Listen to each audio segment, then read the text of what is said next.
Amoureux de la physique, bonjour. Voici un exercice sur la réfraction à caractère expérimental que l'on trouve très souvent sous la forme d'un TP. Voilà.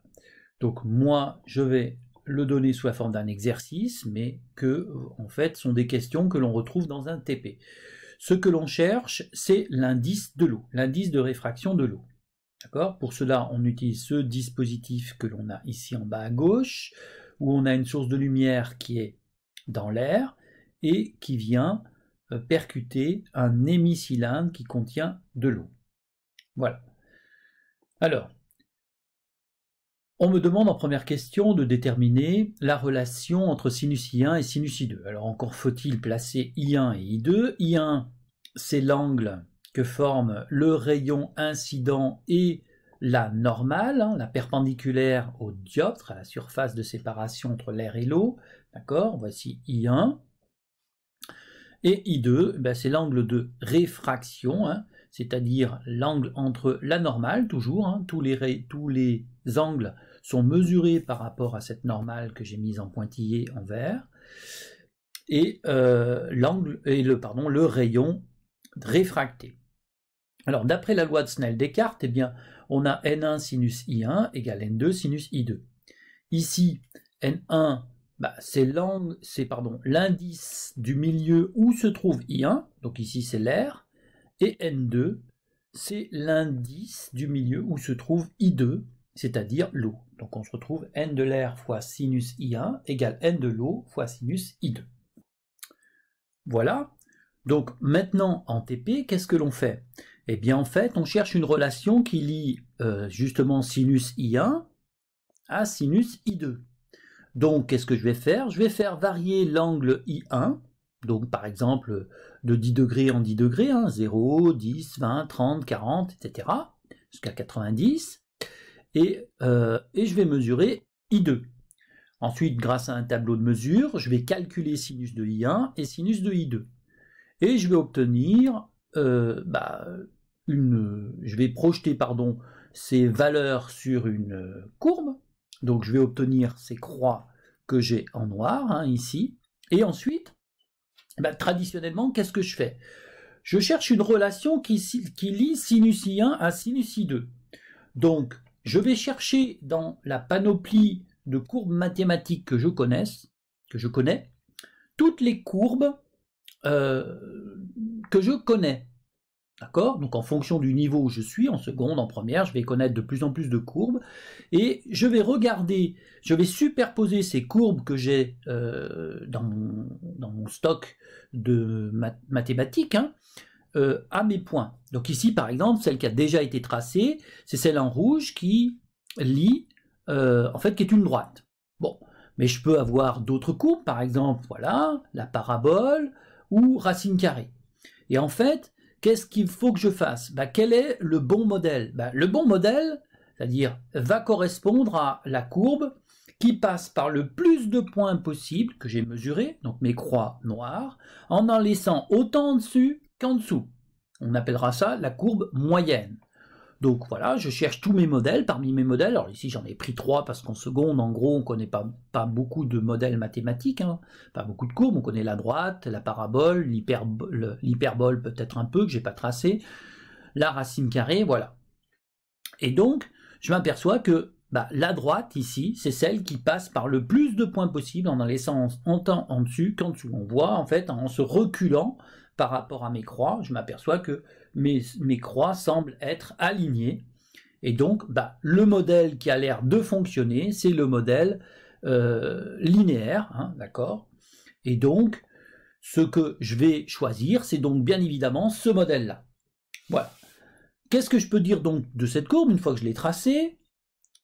Eh bien, je peux dire que j'obtiens une droite qui passe par l'origine, et donc, d'après les mathématiques, si j'ai une droite qui passe par l'origine, alors ça veut dire que les grandeurs portées en ordonnée, c'est-à-dire sinus I1, et en abscisse, c'est-à-dire sinus I2, sont proportionnelles.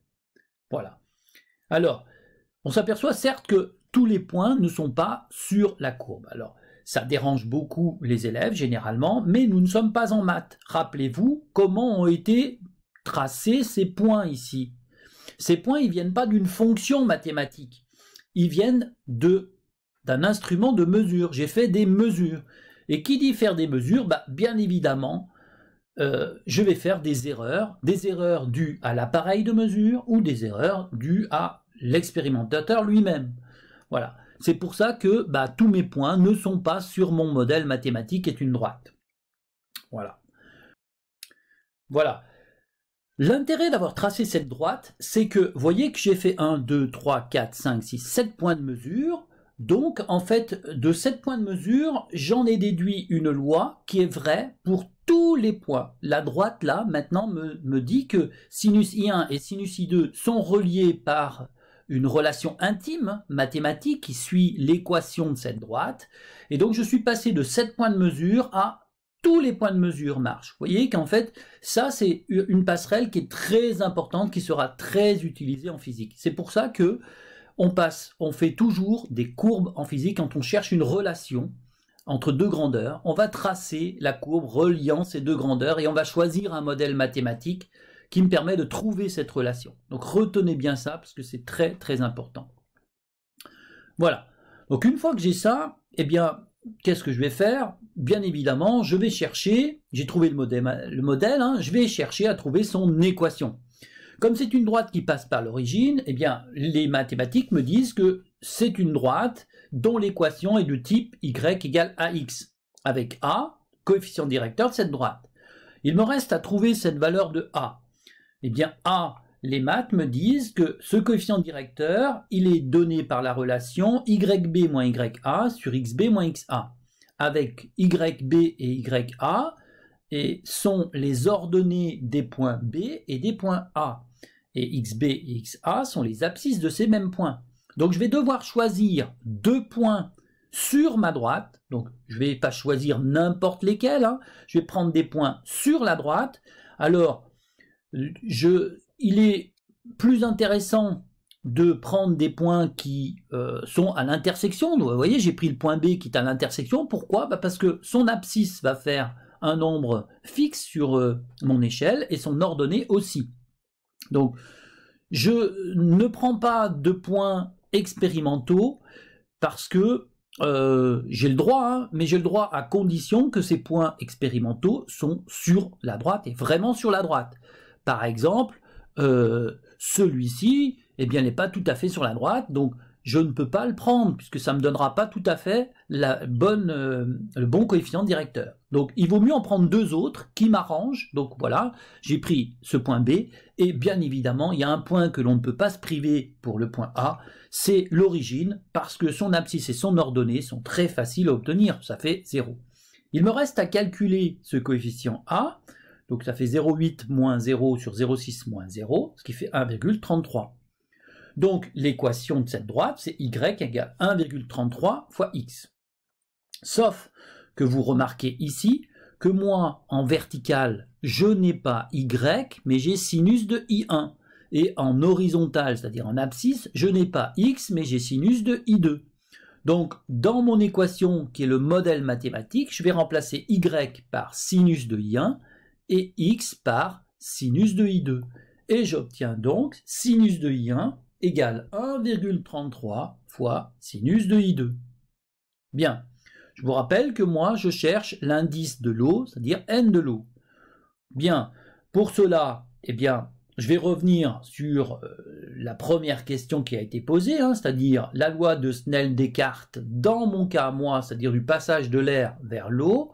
On a vu que c'était n de l'air sinus i1 égale n de l'eau fois sinus de i2. N de l'air, ça vaut 1,00, donc cette équation va devenir sinus de I1 égale N de l'eau fois sinus de I2. Et moi, expérimentalement, je viens de trouver que sinus de I1 égale 1,33 fois sinus de I2. Il me reste plus qu'à identifier ces deux équations, hein, ce sont les deux mêmes équations, donc je peux affirmer que N de l'eau, qui est pris dans cette première équation, est bien égal à 1,33 que j'ai trouvé expérimentalement. Voilà comment, grâce à un TP expérimental, je peux trouver l'indice de l'eau. Voilà, j'espère que cet exercice expérimental que vous pourrez retrouver en TP vous aura été très utile parce que c'est vraiment quelque chose de très important pour un physicien. Moi, je vous dis au revoir et à bientôt pour une prochaine vidéo. Au revoir.